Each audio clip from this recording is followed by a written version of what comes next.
ഇതൊരു കോമ്പറ്റീറ്റീവ് വേൾഡാണ്, മനസ്സിലായ?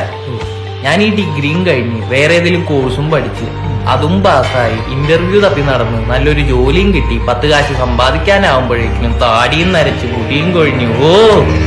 ഓർക്കുമ്പോ തന്നെടാ. ഇതിനൊരു പരിഹാരം ഉണ്ടാക്കി തരാൻ നിങ്ങക്ക് പറ്റുമോ?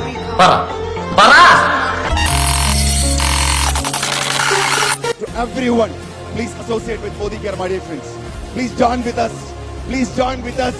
നിങ്ങൾ ഒരു പക്ഷേ ഒരു നല്ല ഡിഗ്രി സമ്പാദിക്കണമെങ്കിൽ 3 കൊല്ലം കോളേജിൽ പഠിക്കണം, അല്ലേ? അതിനപ്പുറത്തേക്ക് നിങ്ങൾക്ക് ബിരുദങ്ങൾ വേണമെങ്കിൽ പിന്നെയും പഠിക്കാൻ നിങ്ങൾ തയ്യാറാവണം. But I am inviting you all just for a 2 year or 3 year Modi care നിങ്ങൾ ഒരു കോഴ്സ് ആയിട്ട് നിങ്ങൾ ചെയ്യുക. വീട്ടിൽ പോകുമ്പോൾ മിനിമം ഒരു ബെൻസ് ആയിട്ട് പോവാം. അതാണ് മോദി കെയർ ബിസിനസ് എന്ന് പറയും.